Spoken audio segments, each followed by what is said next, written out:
الحمدللہ وکفا وسلام علی عبادہ الذین اصطفا اما بعد۔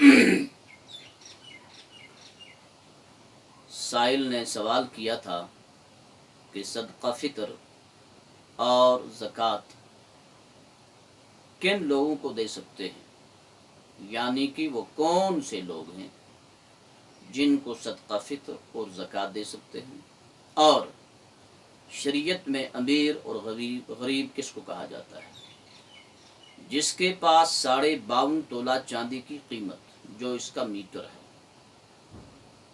52.5 تولہ چاندی کے وزن کے برابر اس کے پاس نقدی ہو، مال تجارت ہو، سال گزرنے پر مقروض بھی نہ ہو، ضروریات اصلیہ سے زائد ہو، تو اس کو شریعت نے امیر کہا۔ جس کے پاس اتنی رقم نہ ہو اس کو شریعت نے غریب کہا۔ یہ میٹر ہے امیر کا اور غریب کا۔ اور وہ کون سے لوگ ہیں جن کو صدقہ فطر اور زکوٰۃ دے سکتے ہیں؟ تو اس کے لیے ایک فارمولہ ہے، یاد رکھیں۔ جن سے یہ پیدا ہوا، یعنی کہ ماں باپ، دادا دادی، اور جن کی یہ اولاد ہے، یعنی کہ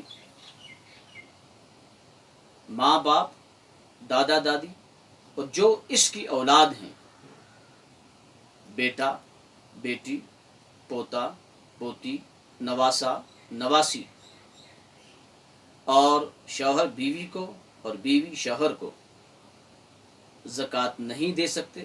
یعنی کہ یہ 3 قسم کے رشتے ایسے ہیں جن کو زکوٰۃ دینی جائز نہیں ہے۔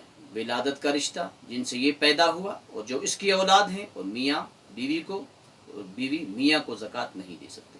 ان کے علاوہ باقی جتنے بھی رشتہ دار ہیں، بھائی، بہن، بھانجی، بھانجا، بھتیجا، بھتیجی، پھوپھی، خالہ، موسی، سسر، خسر، سوتیلا باپ، سوتیلی ماں وغیرہ، ان کو زکوٰۃ اور صدقہ فطر دے سکتے ہیں، ان کو دینا جائز ہے۔